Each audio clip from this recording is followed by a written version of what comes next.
Sudanese novel History and Development Tayeb Salih 1929-2009 The Wedding of Zein Part 2.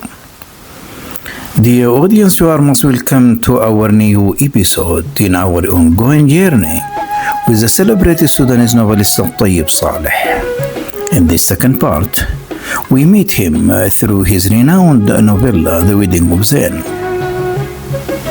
Our discussion today enters and centers on Salih's reflections on Islam, more specifically, the distinction between popular Islam and Orthodox Islam as they appeared in his thought and literary vision.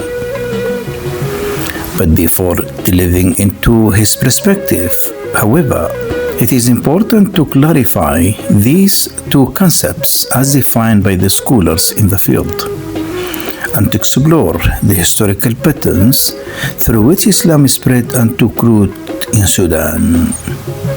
With that in mind, welcome you once again and invite you to continue this exploration with us.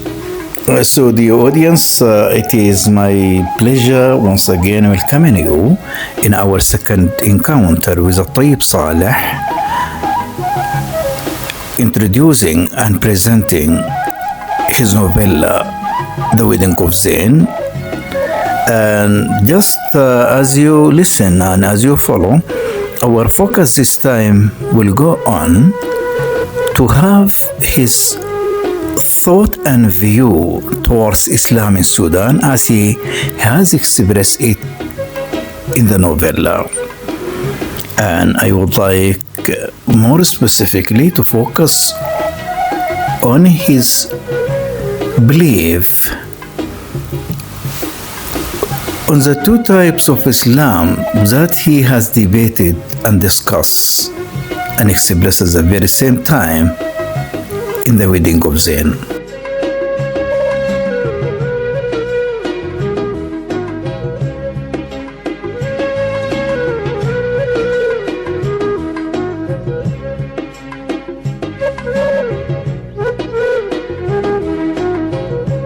So the audience, before going further in our discussion and presentation to Tayeb Salih in our second encounter with him, with his novella, The Wedding of Zein, and moreover, to recognize, to realize, and to share his views of the sort of Islam that he has expressed in The Wedding of Zein, just I would like to share these notes about the two concepts, the concept of popular Islam and Orthodox Islam, to see the meaning and to see the differences between the two.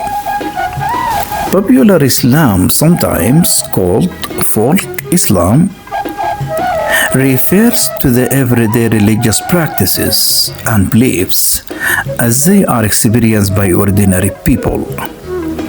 It is shaped by local culture, customs, oral traditions, and historical memory, rather than being strictly text-based. Popular Islam emphasizes practice over doctrine and experience over formal theology.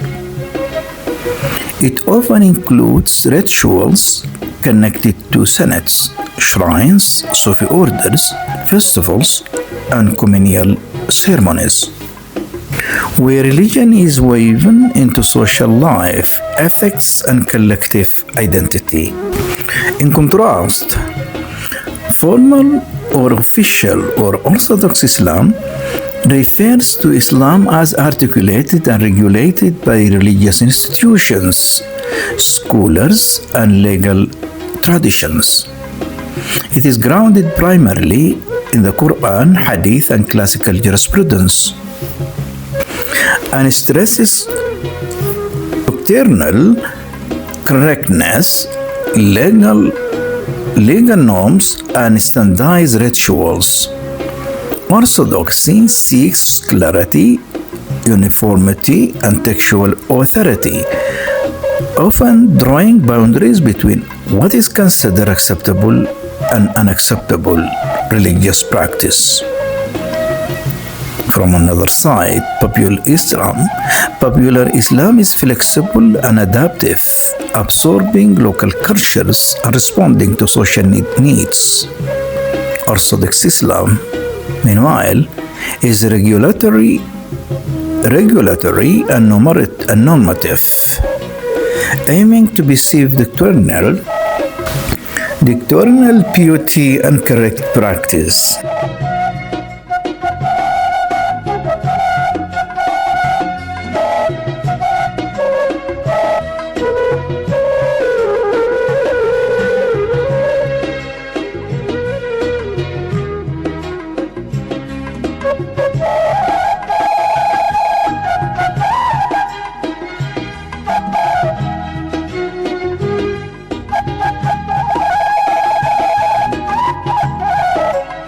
Popular Islam fosters social cohesion, moral values, and spiritual intimacy with the community.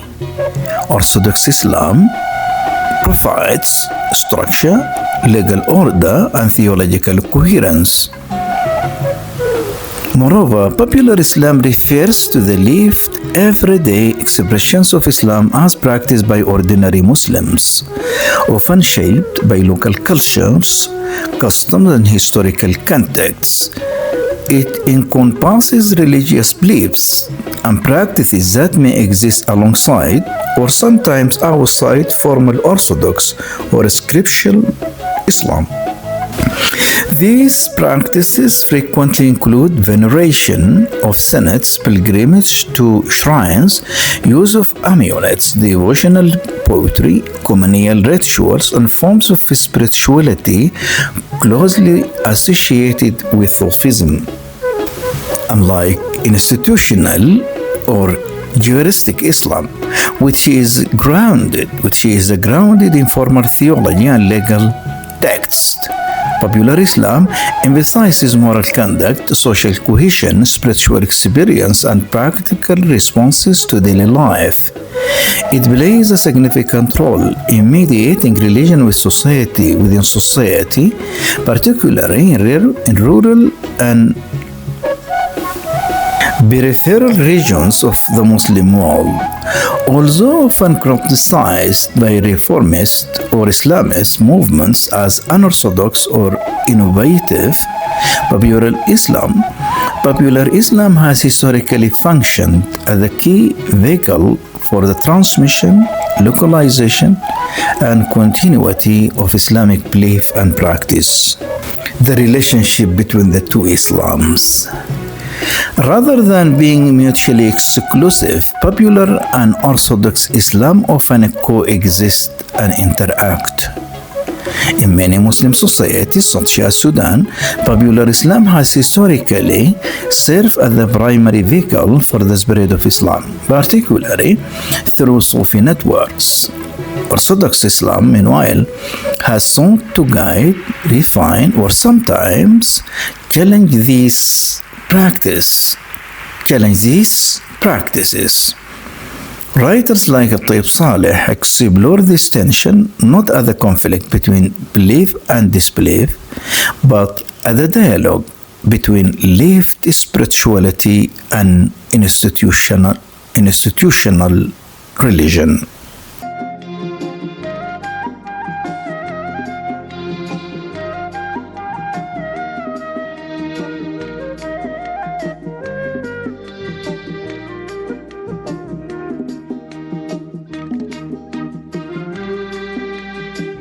So, dear audience, what I have presented shortly represent part of the views that have been expressed by scholars in the field of the speech on Islam itself. And in this concern, as you listen, I have taken two patterns of Islam, that is the popular Islam in terms of Orthodox Islam. And in fact, there are so numerous studies in this particular area. Then the audience, following my introduction to the two notions of Islam, popular and Orthodox Islam, here I would like furthermore to share some notes about the story of Islam in Sudan. And I would like to focus on the way that Islam has disseminated in the country. So I would like to tell in this concern that the history of Islam in Sudan demonstrates that its spread to the country's most remote regions was largely the result of sustained Sufi activity. Islamicization within the French Sultanate was primarily carried out by individual holy men who settled in rural areas, taught the Quran, and sought to align social practices with the Sharia, some of whom were active even before the rise of the French Sultanate. As Professor Holt notes, holy men from Egypt, Baghdad, and Maghreb taught religious sciences and introduced Sufi orders, most notably the Qadiriya, which entered the Jazeera in the late 16th century through Khalifa of the Qadiriya, Sheikh Tajuddin al-Buhari. Through their simplicity, ascetic ethos, and accessible methods of da'wah, Sufism facilitated the peaceful spread of Islam in Sudan.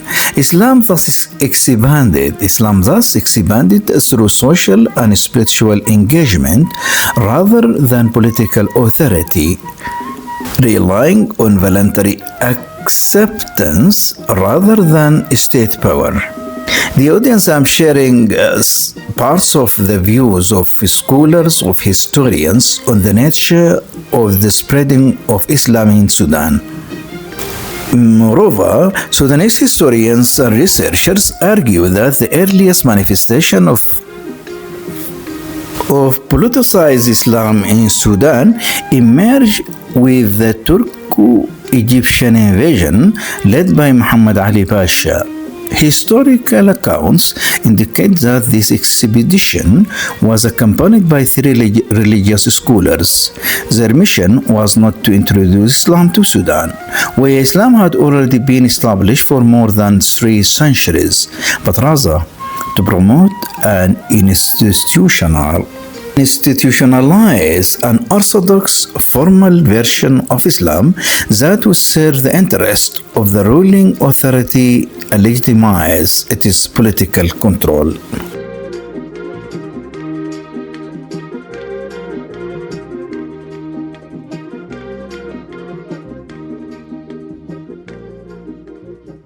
Meanwhile, in Sudan, Islam was not at its core a project of the state, but a project of society. And in this concern, I would like to inform that the nature of Islam that has been spread in the country, in fact, from earliest beginning, directed its discourse to the service of the society.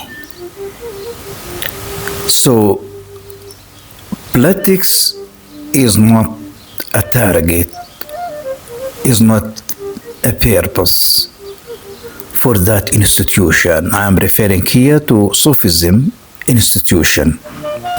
And what came to be known as popular Islam took shape outside the institution of power, emerging as an ethical system that perceived social balance, restrained violence, and offered people spiritual refuge in time of oppression and hardship. This form of Islam was not founded on fear, but on trust, not built on coercion, but on social acceptance. As the heart of this trajectory, Sufism played a central role, not merely as a set of spiritual rituals, but as a system of moral cultivation that connects the individual to a deeper meaning of existence.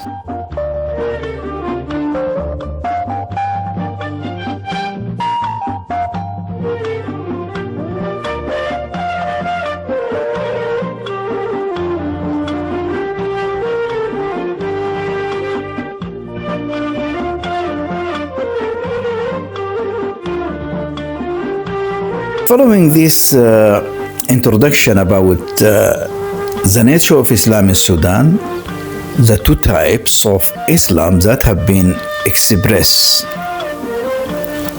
on the Wedding of Zein, then I would like here the audience to share the view of Tayeb Salih himself on Islam out of his literary texts, the Wedding of Zein. By the way, this part that I would like to share, in fact, has been presented as part of the biography of Tayeb Salih himself. In that biography, Tayeb Salih expressed his notion and his impression about the nature of Islam that he is attracted to. And as I have presented, I have quoted him while in interview has been conducted with him, in which he stated that the part of Islam which attracts him is mysticism. And here, the audience, I would like to quote directly and to share his words. The part of Islam which attracts me is mysticism. The great mystics of Islam, of course, are great poets, like Al-Attar or the Persian, or Ibn Arabi, the Andalusian. These people, I think, express the essence of the religion as a kind of search of humanity for the truth, whatever it is.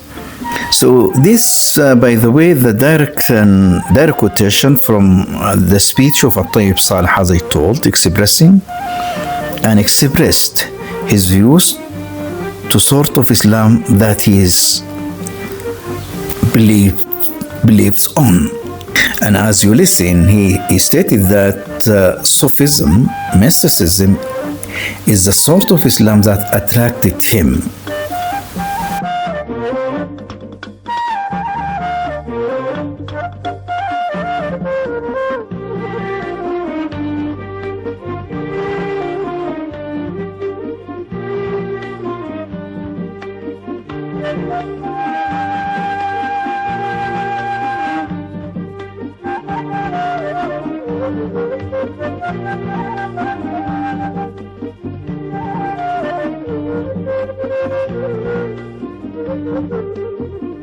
The audience, I would like to reminding you that I'm presenting Tayeb Salih, the Wedding of Zein, in our second encounter with him. So And then the audience here, I would like directly to travel across his literary text, the Wedding of Zein, to recognize his views towards the sort of Islams that he has expressed in the novella. So I would like to start with this question: what the Wedding of Zein teaches us about Islam. And here, as I told, we would like to deal with the literary text itself after we listen to him expressing his views towards the sort of Islam in Sudan that he is admired of and attracted to. So, in the literary text, The Wedding of Zein, Tayeb Salih portrays the day-to-day life of various seemingly unconnected groups of people in Sudanese village. It poses important questions about the religion of Islam. In describing events leading up to Zain's wedding and the reactions of the villagers, Salih reveals contrasting interpretations of Islamic faith. Facade of Zain's wedding and the author's use of comic elements exist tensions between those who follow the Sufi tradition and those who prefer the more orthodox, non-Sufi way to Islam. Haneen and the Imam represent individuals who exemplify these two opposing views. To contrast the unconventional Sufi interpretation of Islam, Salih presents the readers the Imam, while Sufism stresses mental detachment from the mundane world through prayer. Orthodox Islam is more about traditions and rules. Having received training at the Al-Azhar University in Cairo, the Imam assumes the responsibility of regulating religious affairs at the head of the mosque. It is also revealed that the Imam is not a person, but an institution, an unsuccessful institution. It turns out, not only does he want the villagers to pray at designated times, he chastises them harshly in his sermons about punishment as a result of disobedience to God.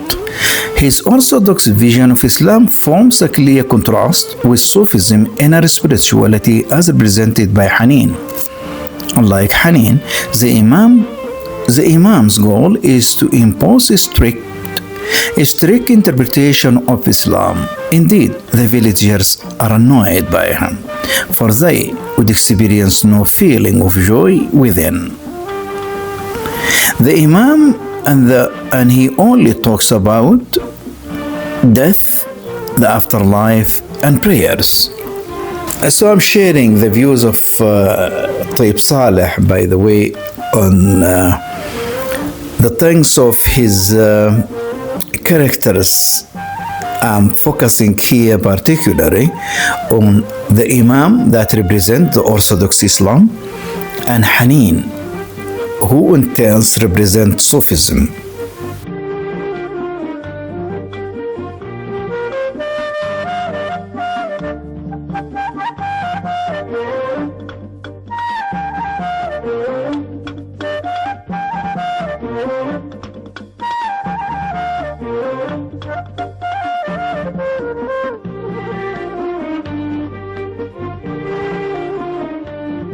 The audience, I would like once again to inform you that in this particular area, I'm presenting two views of Islam as has been discussed by Tayeb Salih inside his literary text, The Wedding of Zein.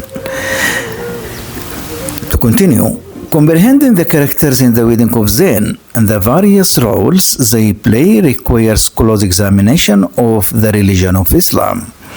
Just as one cannot fully understand Muslims without any previous knowledge of Islam, the relationship between Haneen and the Imam perceives something more than post hostility or tension. It is a down-to-earth portrayal of a peaceful coexistence of mystical and Orthodox Islam.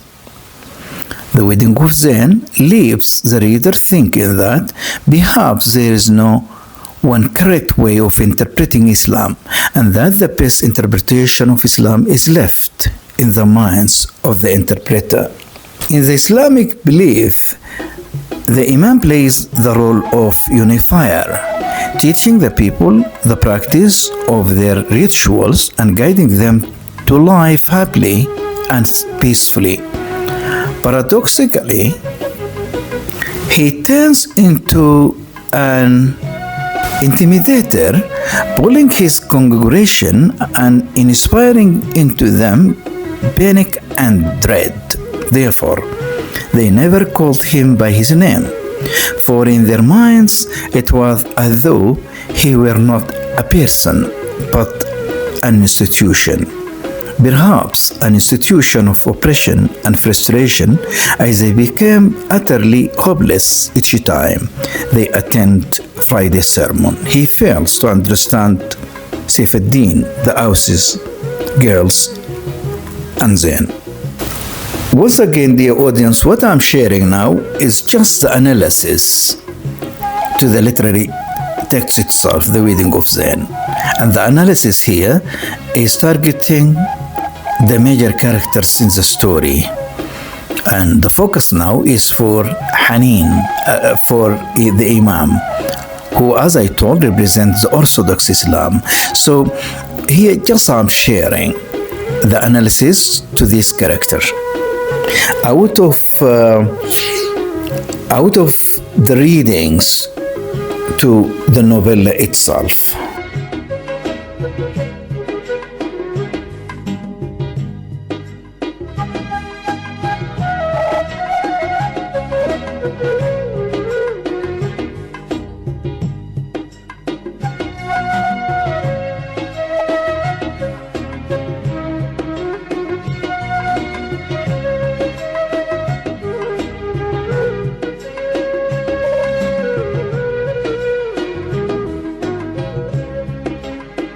This latent conflict between the two religious institutions over the Wedding of Zein, Halima, the milk vendor, voiced what came to represent the living conscience of what Hamid. She told her customer Amina that Ni'ma had seen Al-Hanin in a dream in which she told her, marry a Zein. If you marry a Zein, you will not regret it. Ni'ma then informed her parents and they unanimously agreed.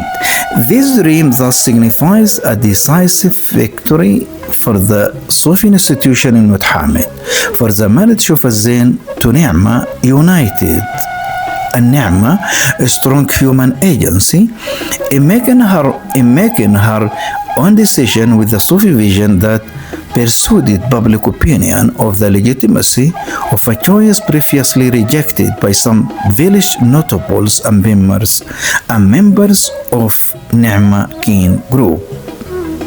Though they suppressed their resentment, they ultimately submitted to the stance of the Sufi institution that stood behind Ni'ma's bold and courageous decision. In this way, the Sufi institution played an active role in transforming social norms in what Hamid, a role which, according to Ibrahim Muhammad Zain's reading, granted Zein the Dervish and Saifuddin ibn al-Badawi, who squandered his father's religious and social legacy, a new social rebirth within the village. Scholars see one of the central tensions in the novel as that between popular Islam, represented by the holy man Hanin and his disciple Zein, and Orthodox Islam, represented by the figure of Imam. Some view that this the division between the two comes as absolute. Others view the pairing as more complementary. While Kenneth Harrow agreed that they both represent different approaches to religion, he touches the difference not in terms of the presence of or absence of holiness, but rather the Imam representing the written word, while Hanin represents the oral, both necessary in their own way. For example, Ali Abdullah Abbas argues that institutionalized religion, as represented by the Imam, contains no holiness or blessedness whatsoever, because it is overly concerned with the dogma.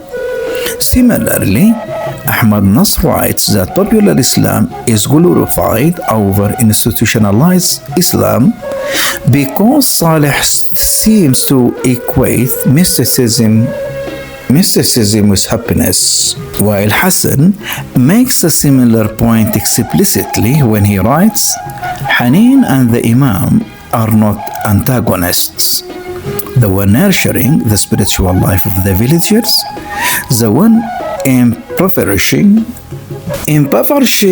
it, respectively, which how the two religious figures have often been represented by commentators on the novella. He supports his point by highlighting that the fact that the Imam is regarding a particularly blessed verse from the Quran at the same time that Hanin is blessing the village, implying that they are working in concert with one another. So the audience, I share parts of the views, and at the same time I presented some analysis to the notion of popular Islam represented in Hanin and Zein, with Orthodox Islam represented by Imam and Saifuddin and some other villagers. And in fact, this particular topic deserves more presentations. That is because it is important and significant in a way that it reflects that Islam is not only one understanding, it is one creed, while different views, different interpretations, and different understandings are there in its essence.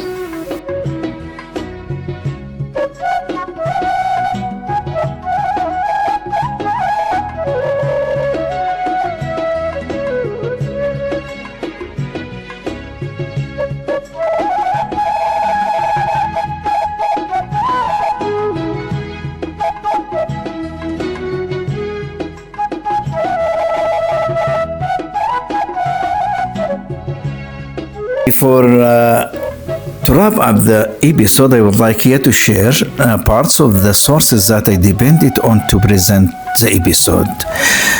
Here we have the Wedding of Zein, thorough analysis to characters,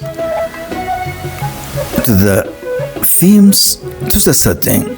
It is available there on Wikipedia. Another source that I have consulted, the article with the Wedding of Zein teaches us about Islam, and it is available also on the internet as an article. And another source I have shared, Reflection on Wedding of Zein by Tayeb Salih, Senate Mark School. It is available there in this website.